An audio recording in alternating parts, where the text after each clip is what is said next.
ang mga kwento ng pag-ibig, kwento ng buhay, at kwento ng pag-asa dito sa Barangay Love Stories. Love Stories.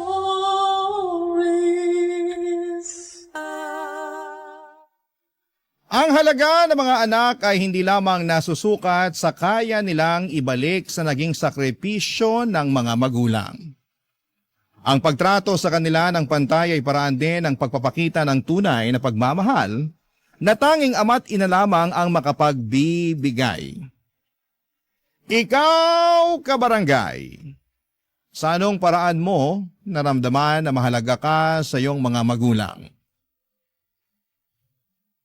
Dear Papa Dudut, magandang araw po sa inyo at sa lahat ng mga nakikinig ngayon sa Barangay Love Stories. Tawagin niyo na lamang po ako sa pangalang RJ. 27 years old na po ako nang magsimula ang aking kwento. Isa po akong introvert. Mahiyain na po ako mula pagkabata, kaya naman kahit consistent honor student naman po ako ay halos hindi pa rin ako napapansin ng nanay ko. Mas napapansin niya sina kuya at yung bunso kong kapatid na parehong sporty at achiever din sa eskwelahan. Gusto ni nanay na maging accountant ako pero dahil mahiyain ako, ay hindi kaagad ako nakahanap ng trabaho. Parang ikinulong po ako noon sa sarili kong bahay, Papa Dudut. Hindi naman po talaga yon ang kurso na gusto ko pero si nanay ang pumili noon para sa akin dahil malaki raw ang sweldo ng mga accountant. Akala ko naman ay sosuportahan niya ako pero mula na mag-aral ako ay kinailangan ko pang mag-part-time job para may ipang gastos ako sa kolehiyo.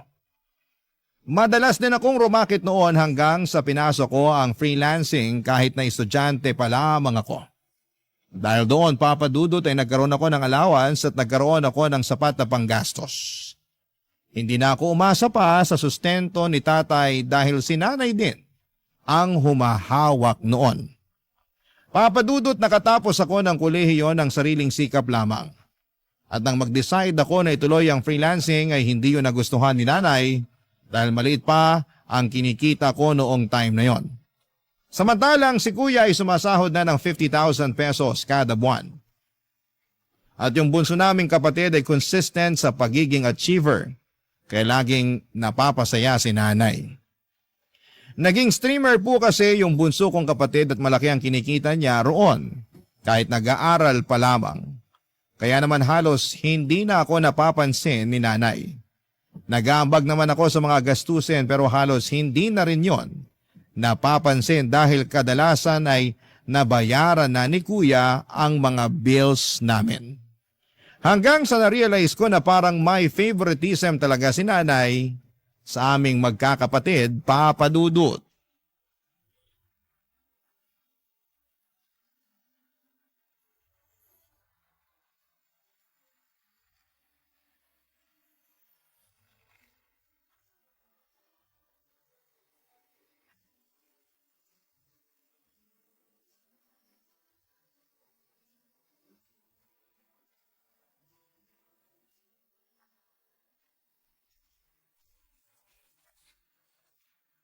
Walang laman yung kasirola.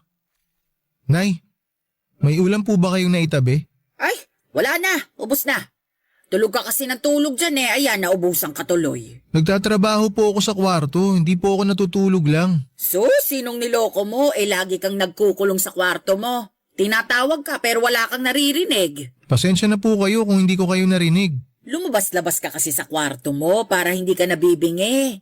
Ginagawa mo kasing opisina yung kwarto mong hindi man lang nasisikatan ng araw eh. Di po ako pwede dito sa labas magtrabaho, maingay po rito eh. Ganon? Sa tingin mo nakakaabala pa kami sa'yo? Nakakahiya naman, RJ. Nay naman, hindi po yun yung ibig kong sabihin. Kailangan ko lang po talaga ng tahimik na lugar para sa trabaho ko. Kaya nga po sa kwarto na lang Hindi ako... ako interesado sa ginagawa mo. Kung gusto mong makakain, magluto ka ng sarili mong hapunan. Wala kang kasambahay dito. Ay, magdedelata na lang po ako. Kung ginamit mo sana yung tinapos mo, maganda na sana yung trabaho mo ngayon. Yung kasabayan mo, kumikita na ng 60,000 monthly. Samantalang ikaw, Kulang pa sa sarili mo yung sinisweldo mo. Hindi ko alam kung bakit nagtitiis ka pa dyan sa pipitsuging trabaho mo eh. Samantalang ang daming magagandang opportunity sa'yo sa labas. Nag-iipon lang naman po ako ngayon, Nay. Mag-i-exam din po ako. Kailangan ko lang po masecure lahat ng gagastusin ko. Itutuloy ko naman po eh. Sus! Kahit nga hindi ka na mag-exam, maganda pa rin yung magiging trabaho mo. Ang sabihin mo, kulang ka sa diskarte. Mas gusto mong magmukmok sa kwarto. Bakit hindi mo gayahin yung kuya mo? Ang laki na nang naitulong sa akin. Hindi ko na kailangan problemahin yung mga gastusin dito sa bahay kasi siya na yung bahala. Talo ka pa nga nung bunsong kapatid mo eh. Mas malaki pa yung kinikita kaysa sa'yo. Hoy, ewan ko nga ba kung bakit nagkaroon ako ng anak na kagaya mo. Darating din naman po ako ron, Nay. O ay kailan pa? Kapag wala na ako. Kapag hindi ko na mapapakinabangan yung pinaghirapan mo. Nagbibigay din naman po ako para dito sa bahay ah. Di nyo lang po napapansin kasi mas malaki yung binibigay sa inyo ni Kuya. Pinagmamalaki mo yung ambag mo rito sa bahay, dilata lang yung kayang bilhin. Tama lang pala na dilata yung ulamin mo. Kasi yun lang naman yung kayang bilhin ng sweldo mo. Ay, sige na po, Nay. Simula po ngayon, ako nang bahala sa pagkain ko. Para hindi na rin po makadagdag sa mga problema nyo. Sa susunod, ikaw naman yung magbayad ng kuryente. Ang lakas mo rin kumonsumo pero yung kuya mo yung nagbabayad. Nay, di po ba nag-abot ako sa inyo ng 2,000 nung nakaraan? Kulang yon. Kaya sa susunod na buwan, ikaw naman yung magbayad. Wala naman pong problema sa akin yun eh. Kung may iba pa po kayong pababayaran sa akin, sabihin nyo lang po. Magagawan ko naman po ng paraan yun. Aba, hindi ka na dapat sinasabihan. Magkusa ka na. Yun ang dapat. Opo, Nay, magkukusa na po. Nga pala, kailangan na ring palitan yung washing machine. Baka naman gusto mong ikaw na yung bumili ng bago. Para may ambag ka naman sa mga gamit dito. Sige po, paglalaanan ko na po sa susunod kong sweldo. Meron pa po ba kayong sasabihin? Maglibot ka rito sa bahay nang makita mo kung ano yung mga kailangan palitan. Alam nga namang lahat na lang sasabihin ko pa sa'yo. Ay, sige po, magluluto na muna ako ng pagkain para makabalik na ako sa trabaho ko.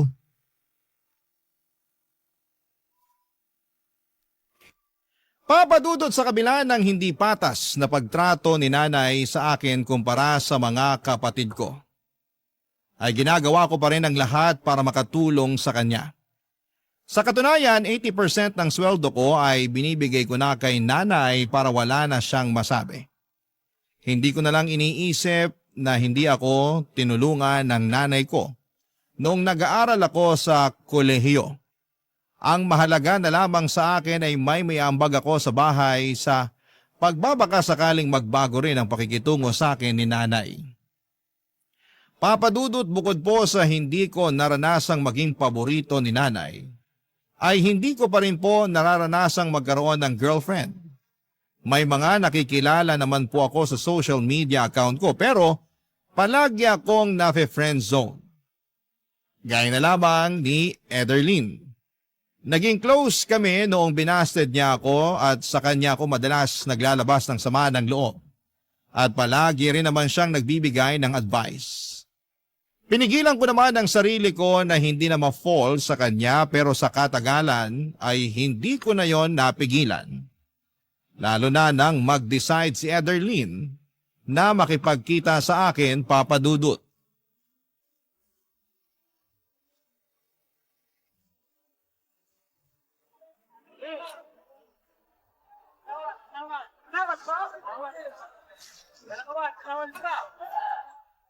Nasaan na kaya si Ederlyn?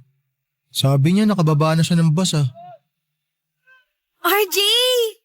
Ikaw na ba yan? Ay! Ikaw nga! Uy! Oh, bakit ganyan yung reaction mo? Wala. Nagulat lang ako. Bigla mo kasi ako niyakap eh. Hindi ka ba sanay nang niyayakap? Hindi pa kasi ako niyayakap ng ibang babae bukod sa mga pinsan ko. Ganon? Ito, Bakit mo ako hinalikan sa labi? para ako rin yung first kiss mo. Ha? Pero di ba ayaw mo naligawan kita? Dati yun, kasi hindi pa naman tayo nagkikita sa personal. Feeling ko kasi noon parang ayaw mong makipag-meet, kaya binasted kita. Ayoko naman ng online boyfriend lang. Sorry. Mahihain lang kasi talaga ako. Kita ko nga, Pero wag kang mag-alala, ako na lang yung mag-a-adjust para sa'yo. Perfect kaya tayo. Isang introvert at isang extrovert. Magtatagal ka ba rito? Hindi, ilang araw lang ako rito. Gusto lang talaga kita makita, tsaka para matupad na rin yung mga travel goals natin. Sabi mo, itutour mo ako dito sa Ilocos. Gagawin ko naman yun. Ang kaso, hindi kita madadala sa bahay. Okay lang ba kung ihanap na lang kita ng pansamantalang matutuluyan mo? Don't worry, okay lang naman sa akin na mag-hotel na lang muna. Ilang araw lang naman eh. Ako nang bahala sa pang-check-in mo. Huh? Hindi, no, ako na. May budget ako para dito, kaya wag mo na akong alalahanin, okay? Basta, ikaw yung tour guide ko.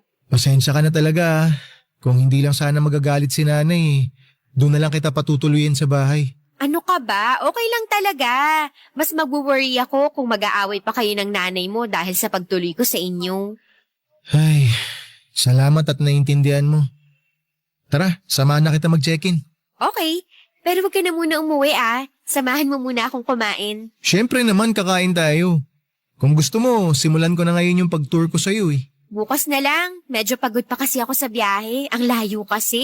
Sabi ko kasi sa'yo, ikaw na lang pupuntahan ko. Sorry, pero kapag hinintay ko pang ikaw yung pumunta sa akin, baka hindi pa rin tayo nag-meet until now.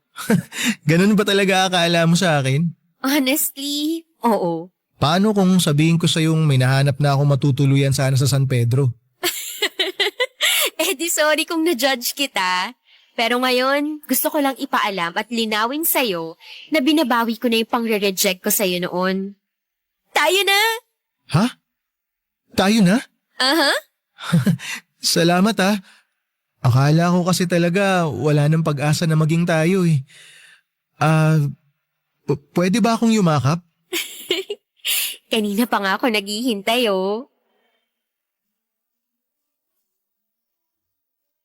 Papadudod, sa totoo lang ay halos lumubog na ako sa kahihiyan tuwing naaalala ko kung paano ko hinarap si Ederlyn sa unang beses ng pagkikita namin. Hindi ko rin inaasahan na sa araw na yon pa niya ako sasagutin. Nakakahiyaman na siya pa mismo ang pumunta sa akin ay natuwa na rin ako dahil finally ay nagkita na rin kaming dalawa ng personal. Dahil bungangera ang nanay ko, gustuhin ko mang doon na lamang sa bahay magstay si Ederlyn, ay hindi ko na po ipinagpaalam pa kay nanay dahil alam kong hindi rin naman siya papayag. Sinamahan ko na lamang siya para mag-check-in sa isang hotel. Medyo may kalayuan yon sa amin pero sabi ko sa kanya, ako na lamang ang pupunta sa kanya para hindi na siya masyadong maabala. Papadudot, bukod sa vlogger at dati ring virtual assistant si Ederlyn, ay may kaya po ang pamilya niya. Parehong nasa medical field ang mga magulang niya. At yung panganay naman niyang kapatid ay kapapasa lamang sa bar exam. Hospitality management ang tinapos ni Ederlyn pero mas gusto niyang mag-vlog. Sinubukan niya lang maging virtual assistant dahil sa akin at para masabi sa parents niya na may trabaho naman siya. Pero sa kabila ng estado nila sa buhay, kahit minsan ay hindi ko nakita ng kaartihan si Ederlyn. Kaya naman mas lalo ko po siyang nagustuhan. Ang problema, akala ko ay matutuwa ang nanay ko kapag naipakilala or nagpakilala na ako ng babae sa kanya gaya ng ginawa ng kuya ko. Pero nang dalhin ko sa bahay si Ederlyn para makilala ni nanay ay pinahiya ako nito sa harapan mismo ng girlfriend ko, Papadudot. Barangay Love Stories. Barangay Love Stories. Papadudot, panay ang hingi ko ng sorry kay Ederlyn dahil sa naging pakikitungo sa kanya ni nanay. Sinabihan kasi ako ng nanay ko na hindi raw siya interesadong makilalang babaeng kasama ko dahil dagdag palamunin lang daw sa bahay. Yon ay kahit na ipinaliwanag ko sa kanya na hindi naman makikitira o makikituloy man lang sa amin si Ederlyn. Masyado ko nasaktan sa ginawang yon ni nanay at umabot na sa puntong sumama ng husto ang loob ko sa kanya. Papadudot, ng minsang bumisita sa amin, yung tita ko na kapatid ni nanay ay may naikwento ito sa akin na hindi ko inaasahan. Noong ipinagbubuntis pala ako ng nanay ko ay nagkaroon sila ni tatay ng malalang pag-aaway. Hanggang sa naisip ni nanay na ipalaglag na lamang ako dahil halos hindi na sila magkaayos noon. Pero nangako si tatay na mananatili sa tabi ni nanay hanggang sa maipanganak ako, kaya hindi yun natuloy. Naging okay ulit ang pagsasama nila hanggang sa ipagbuntis naman ni nanay ang bunso naming kapatid. Pero noong malalaki na kami ay tuluyan na silang nagkahiwalay. May iba ng partner ang tatay ko pero si nanay ay mas piniling hindi na lamang maghanap ng ibang lalaki. Sabi niya mas gusto niya raw na ituon ang atensyon niya sa mga anak niya. Pero parang nakalimutan naman niya na anak niya rin ako, Papa Dudut.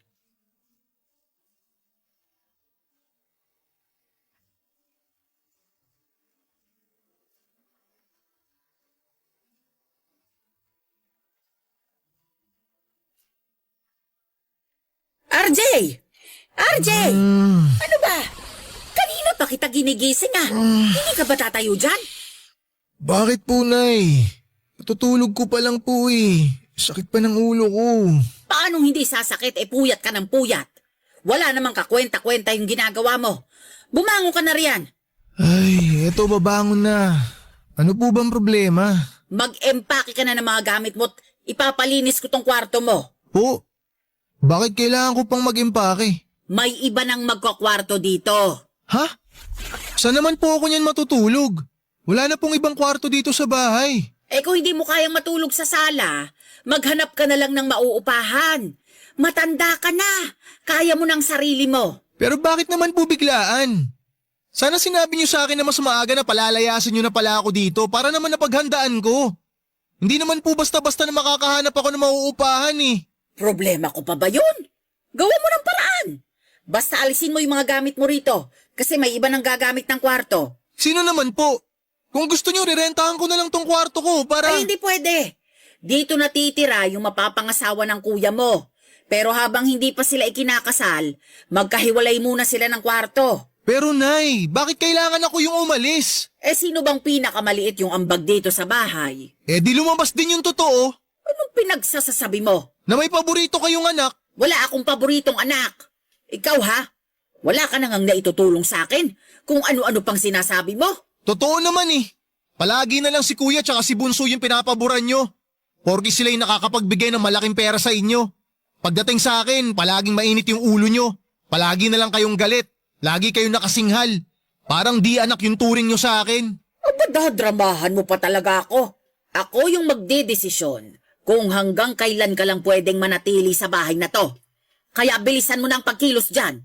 Darating na mamaya yung girlfriend ng kuya mo. Mas pipiliin nyo pa talagang patirahin yung ibang tao dito kaysa sa sarili nyong anak? Grabe naman kayo, Nay. Pwede namang sinakuya yung mga upahan kung balak talaga nila magpakasal. Tsaka hindi lang naman po sa inyo tong bahay eh. Si tatay po ang nagpatayo nito kaya may karapatan akong tumira dito. Yung girlfriend ni kuya, meron ba? Hindi naman po siya parte ng pamilya. Pues ngayon, parte na siya ng pamilya. Kaya may karapatan na siya. At ikaw, total naman paalamunin ka lang dito sa bahay. Mas mabuti nang magsarili ka na nang matuto ka naman. Sige po, aalis ako rito. Patirahin nyo kung sino mang gusto nyong patirahin dito sa bahay nyo. Pero hindi na ako makikihati sa mga gastusin. Tsaka hindi na ako aasa na itatrato nyo ako na parang anak nyo rin. Kasi ganyan na kayo dati pa. Hindi kayo patas sa amin. Pero magantay lang kayo. Patutunayan ko sa inyo na kaya ko pang higitan yung ginagawa ng mga paborito nyong anak. Sinasabi ko sa inyo, balang araw, Nay, kakailanganin nyo rin ako. Papa Dudut, nadala na po ako noon ng emosyon ko kaya nasabi ko yon kay nanay. Hindi ko po kasi matanggap na mas gusto pa ni nanay na magpatira sa bahay namin nang hindi niya naman kadugo. Samantalang ako na ginagawa ang lahat para makatulong sa kanya. Kahit na matagal na niyang pinaparamdam na kinalimutan na niya ako bilang anak, ay hindi niya man lang binigyan kahit katiting na konsiderasyon. Nagmukha akong kawawa noong araw na pinalayas niya ako. Nag-offer naman sa akin yung mga pinsan ko na sa kanila muna tumira pero tumanggi ako dahil kapag nalaman niyo ni nanay, ay hindi niya titigilan ang pangiinsulto sa akin. Pansamantala ko na lamang na iniwan sa kanila yung mga gamit ko habang naghahanap ako ng paupahan. Nang malaman ng girlfriend kong si Ederlyn na pinalayas ako ni nanay, sinabi niya sa akin na mangupahan na lamang daw kaming dalawa para makabukod na rin siya sa parents niya at magkaroon ako ng ka-share sa renta habang nag-iipon. Hindi naman ako nagdalawang isip noon dahil paraan na rin yon para makalayo kina nanay. Ipinamigay ko na lamang yung iba kong mga gamit, kaunti lang yon dinala ko at kasama na roon yung mga gamit ko sa trabaho. Nakapagsimula ako at nagkaroon ng payapang buhay nang hindi kasama ang nanay ko, Papa Dudut.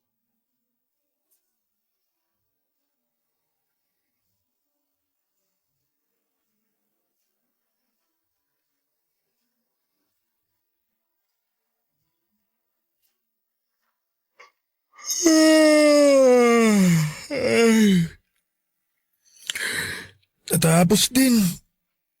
Babe, may karapatan na ako matulog.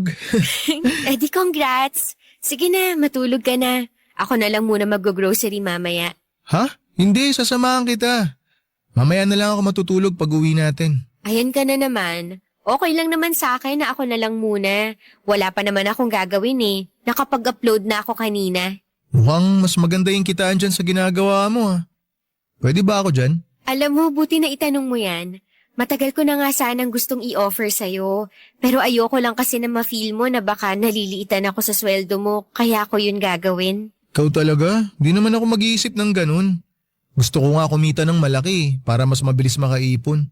Para kapag nagkita ulit kami ng nanay ko, wala na siyang dahilan para maliitin at insultuhin ako.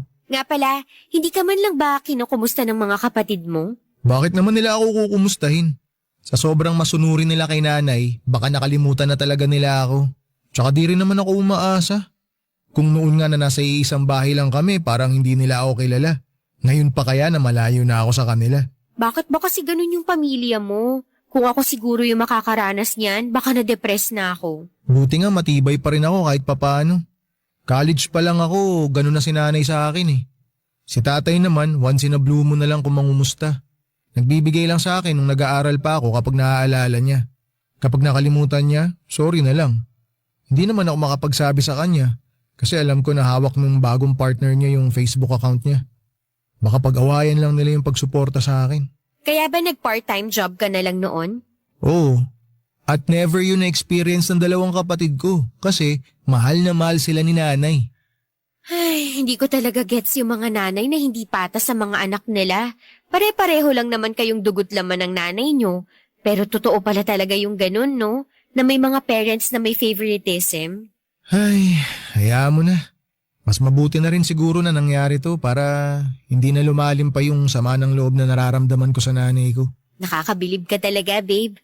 Gusto ko naman yung part na may gusto kang patunayan sa nanay mo. Dama ko yung gigil mo ron eh. Pero nararamdaman ko rin na mahal mo pa rin siya. Hindi naman basta-basta mawawala yun. Nanay ko pa rin naman siya. Nanay mo nga siya, pero parang hirap na hirap naman siyang magpakananay sa'yo. Sabi mo nga, ginagawa mo naman lahat para makatulong sa kanya, pero hindi niya yun nakikita. Pero pagdating sa dalawa mong kapatid, may special treatment siya. Ibig sabihin ba nun, magiging nanay lang siya kapag malaki na yung naiaabot na pera? Eh di parang sinusweldohan nyo na lang siya sa pagiging nanay niya sa inyo. Ewan ko ba dun kay nanay? Masyadong mainit yung dugo niya sa akin. Iniisip ko nga, kung naging CPA kaya ako, palalayasin pa rin kaya niya ako. Ikaw lang makakasagot niyan, babe. Ikaw yung mas nakakakilala sa nanay mo eh. Hanggat maaari, ayoko nang magsalita ng masama against sa nanay mo. Kasi alam kong pinapahalagahan mo pa rin siya. Basta sa akin, palagi ka may special treatment. Hindi mo kailangan patunayan yung sarili mo sa akin kasi mas gusto kong sabay nating patunayan na hindi tayo nagkamali sa desisyon nating magsama.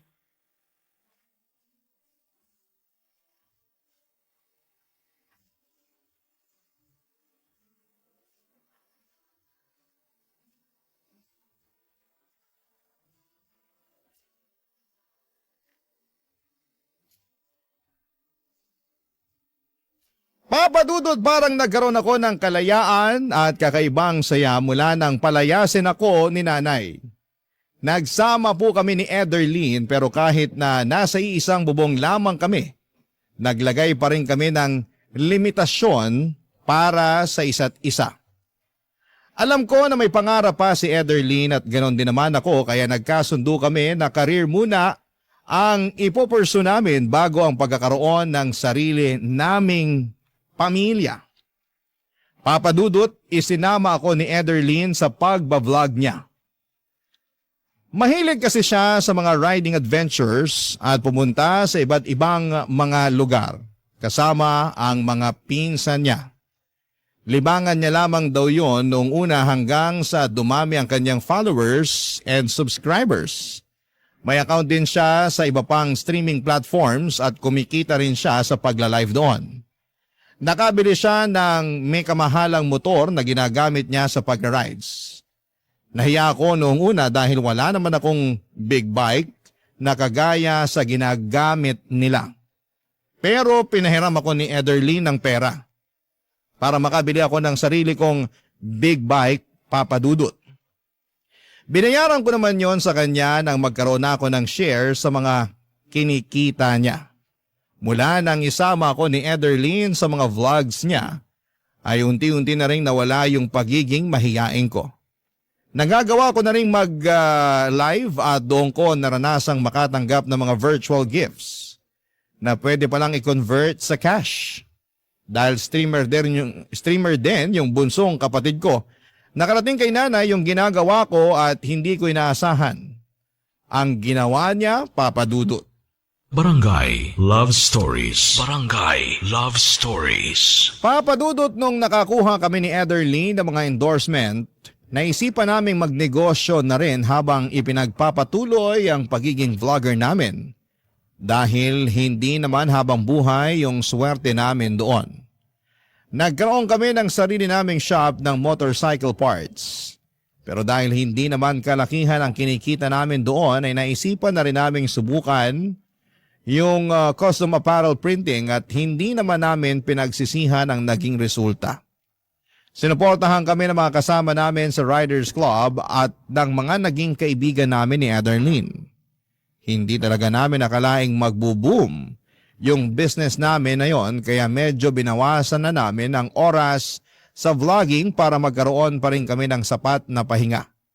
Matapos nga ang 3 taon sa dami ng mga magagandang nangyari sa buhay ko, mula nang magsama kami ni Ederlyn ay hindi ko na alam kung paano ko pa siya mapapasalamatan. Papadudot, sinamahan niya ako sa mga panahong down na down ako. At wala pang maipagmamalaki. Sa mga panahong yon, ay hindi niya pinaramdam sa akin na siya ang mas may pera. Tinuruan niya ako kung paano dumiskarte at kumawala sa comfort zone ko. Kaya naman naisipan ko noong mag-propose sa kanya. Noong time kasi na yon ay sigurado na akong siya na ang babaeng gusto kong makasama sa panghabang buhay. Tinanggap naman niya ang proposal ko kaya matapos yon ay pinasimulan na rin namin yung dream house naming dalawa. Gusto naming mabuo muna yon bago kami magpakasal. Pero nung binisita namin yung pinapagawa naming bahay, may sumugod sa akin ng wala akong kamalay-malay, Papadudot.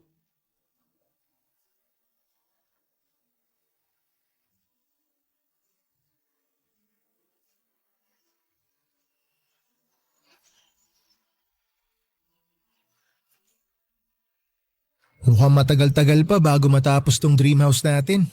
Oo nga mukhang kailangan pa nating doblehin yung sipag sa pagtatrabaho.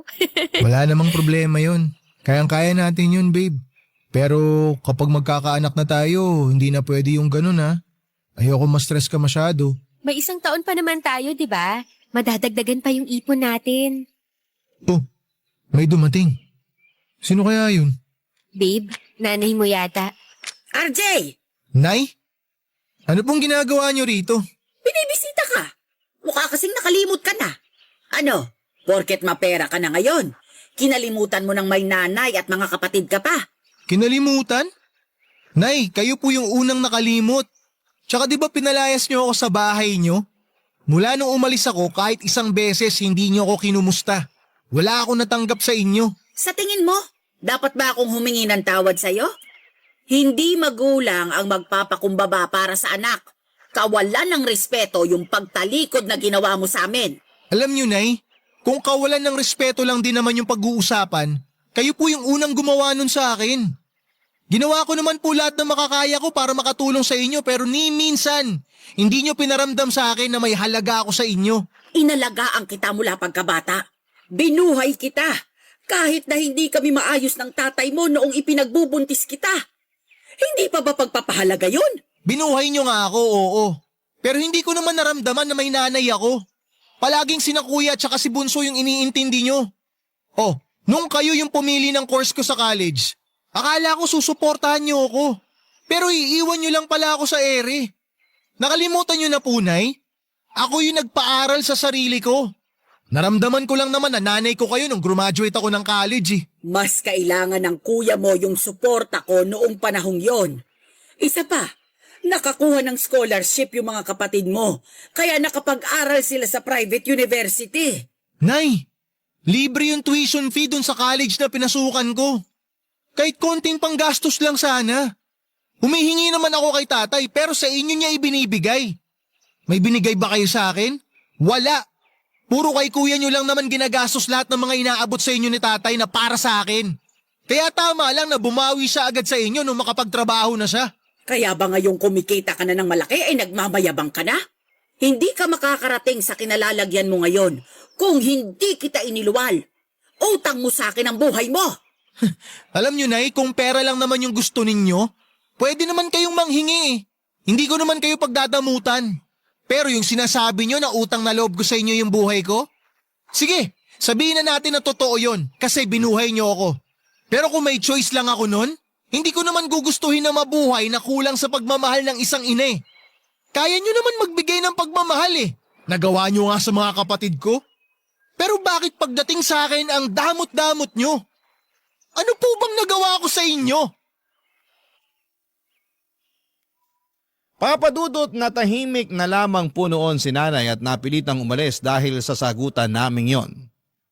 Pero bago siya umalis ay sinabihan ko siya na mag-transfer na lamang ako ng pera sa bank account niya. Bukod sa nasaktan ako sa mga sinabi ng nanay ko ay nalungkot po ako sa katotohanang naalala lamang ako ng nanay ko dahil may pera na siyang mahihingi sa akin. Nagbingi-bingihan po siya sa mga saloobin ko gaya ng ginagawa niya noon. Matapos ako mag-transfer ng pera sa account ni nanay ay minessage niya ako sa Facebook at pinipilit na doon na lamang ulit tumira sa bahay. Pero nang pinanindigan kong bubukod na ako dahil balak na naming magpakasal, ni Ederlyn ay hindi naman yon nagustuhan ni nanay. Nalaman ko na lamang na nag-post na pala siya sa Facebook para paringgan ako. Nabasa naman po yon ng mga kamag-anak namin at kinampihan nila si nanay. Dinilit naman po ni nanay yung Facebook post niya pero wala na rin pong silbi yun dahil masama na ang tingin sa akin ng mga kamag-anak namin. Papadudot nalaman ko na lamang na wala na pala sa bahay namin yung girlfriend ni kuya dahil pinalayas daw po ito ni tatay nang minsang bumisita siya roon. Sinabihan niya raw po si kuya na bumukod na kung balak nitong bumuo ng sariling pamilya. Wala naman pong nagawa noon si nanay kaya napilitan ng umalis doon si kuya. Yan ang mga ganap, Papadudot.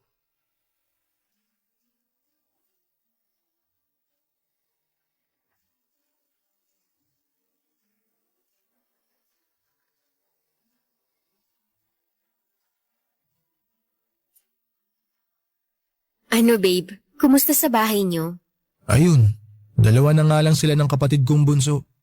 Pero magulo pa rin. Bakit naman? Yung bunso kasi namin natutong bumarkada. Porke maagang kumita ng sariling pera, lumaki yung ulo. Hindi na nakikinig kay nanay. Kaya ngayon, bukod sa hindi na nakakapag-live streaming, hindi pa pumapasok sa school, kaya dropped out ang kinahinatnan. Gusto ni nanay na pagsabihan ko yung kapatid ko, hindi naman makikinig sa akin yun. Nangihingi siya ng suporta. Pag-aralin ko raw hanggang makatapos ng college. Anong sinabi mo sa nanay mo? Pumayag ka ba? Wala naman sanang problema sa akin yun kasi kaya ko pang diskartehan pero hindi ko naman nakikita sa kapatid ko na gusto niya mag-aral eh. Halos hindi na nga umuwi sa bahay. Yung tatay mo, ayaw na bang suportahan yung kapatid mo? Ayaw na eh. Wala na raw siyang ganang suportahan yung ganong katamad mag-aral. Hindi ko naman siya masisisi. Sino ba naman kasing gaganahan magpaaral sa taong hindi naman nagpupursigi? Nakakaloka talaga yung pamilya nyo, babe. Buti na lang, iba ka sa kanila. Kung hindi ako pinalayas noon ng nanay ko, impyerno pa rin sana buhay ko ron. Ano palang plano mo? Makikipag-ayos ka ba sa nanay mo? Ay, hindi ko alam babe.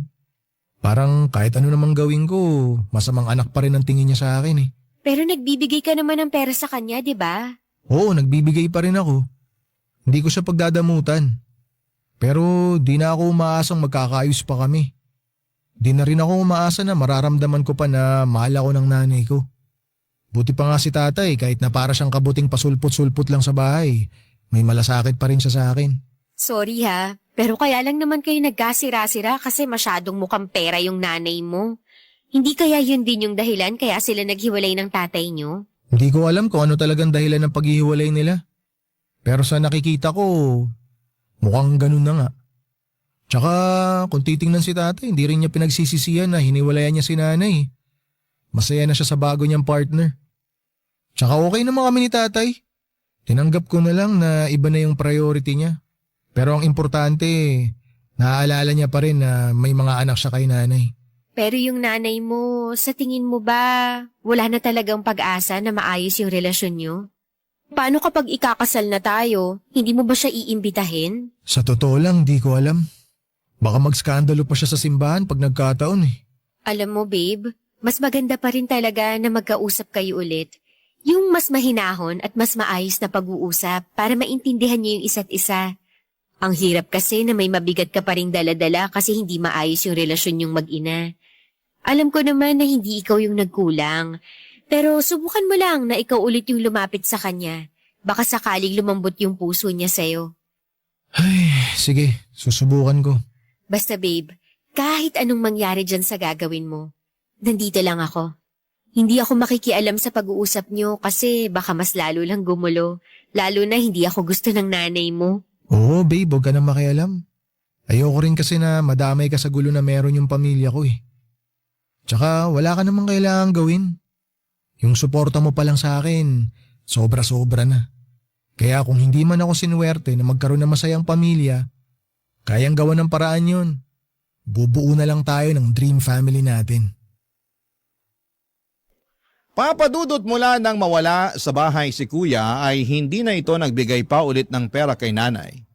Kaya naman sa akin na palaging nangungulit ang nanay ko. Nangungumusta naman siya pero bago pa man ako makasagot, ay may kasunod na kaagad na hihingi siya ng pera. Kahit nag-uusap na kami at sinusubukan kong makipag-ayos sa kanya, ay parang wala pa rin namang nagbago sa relasyon namin. Mas gusto pa rin niyang makasama si kuya. Nabalitaan ko kasi na pinupuntahan niya si kuya sa inuupahan nito at minsan ay naglilinis pa doon. Pero kahit na hindi na nagbibigay sa kanya si kuya ay hindi niya ito pinagsasalitaan ng kagaya sa ginagawa niya sa akin. Hanggang sa pagkakataong yon ay pinapakita pa rin niyang favorite niya si kuya kahit ako na ang sumusuporta sa kanya. Pero noong malapit na ang kasal namin ni Ederlyn, nagulat na lamang po ako noong dumating si nanay sa bahay namin. Umiiyak siya at gustong humingi ng tawad sa mga nagawa niya sa akin.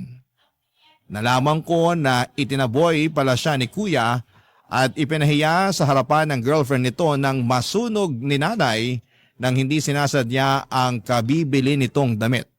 Sino ba naman po ako para hindi ko patawarin ang nanay ko, Papa Dudut? Sa ngayon ay maayos na po ang relasyon naming mag-ina. Natuloy na rin po yung kasal namin ni Ederlyn pero sa halip na gawin naming magarbo ay intimate wedding na lamang po ang pinili naming mag-asawa. At syempre kasama ko po roon ang dalawa kong magulang.